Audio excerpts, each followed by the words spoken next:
ಭಾರತದ ಇತಿಹಾಸದಲ್ಲಿ ರಾಜಕೀಯ ಪಕ್ಷಗಳಿಗೆ ಅತಿ ಹೆಚ್ಚು ದೇಣಿಗೆ ಕೊಟ್ಟಂತಹ ಕಂಪನಿ ಯಾವುದು ಅಂತ ನಿಮಗೆ ಗೊತ್ತಾ? ರಿಲಯನ್ಸು, ಟಾಟಾ ಅಥವಾ ಅದಾನಿ? ಇವ್ಯಾವೂ ಅಲ್ಲ. ಅಫಿಷಿಯಲ್ ಡೇಟಾ ಪ್ರಕಾರ ಅತಿ ಹೆಚ್ಚು ಫಂಡ್ ಕೊಟ್ಟಿರೋದು future gaming and hotel services ಅನ್ನೋ ಕಂಪ್ನಿ. ಇದ್ರ ಓನರ್ ಯಾರು ಗೊತ್ತಾ? Lottery businessman Santiago Martin. 1919ರಿಂದ 2024 ನಡುವೆ ಈ ಕಂಪನಿ ಬರೋಬ್ಬರಿ 1368 ಕೋಟಿ ರೂಪಾಯಿಗಳ ಎಲೆಕ್ಟ್ರಾಲ್ ಬಾಂಡ್ಗಳನ್ನು ಖರೀದಿ ಮಾಡಿದೆ. ಈ ಎಲೆಕ್ಟ್ರಾಲ್ ಬಾಂಡ್ಗಳನ್ನು ಸುಮ್ಮನೆ ಏನು ಖರೀದಿ ಮಾಡಲ್ಲ, ಯಾವುದಾದ್ರೂ ರಾಜಕೀಯ ಪಕ್ಷಗಳಿಗೆ ದೇಣಿಗೆ ಕೊಡೋದಕ್ಕೆ ಅಂತಲೇ ಖರೀದಿ ಮಾಡೋದು. ಈಗ ನಾವೆಲ್ಲ ಏನು ಅನ್ಕೋತೀವಿ?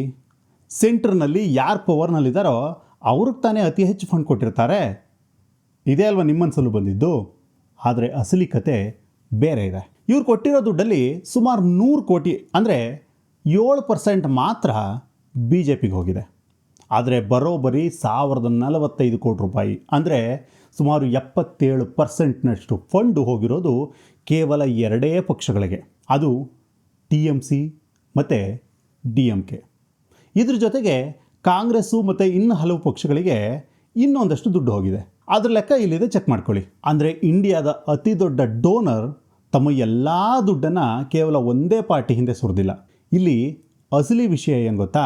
ಯಾರು ಅತಿ ಹೆಚ್ಚು ದುಡ್ಡು ಕೊಟ್ಟರು ಅನ್ನೋದಲ್ಲ, ಬದಲಿಗೆ ರಾಜಕೀಯಕ್ಕೆ ಇಷ್ಟೊಂದು ಫಂಡ್ ಕೊಟ್ಟಾಗ ಆ ಕಂಪನಿಗಳು ರಿಟರ್ನ್ ಆಗಿ ಸರ್ಕಾರದಿಂದ ಏನನ್ನು ನಿರೀಕ್ಷೆ ಮಾಡ್ತವೆ ಅನ್ನೋದು.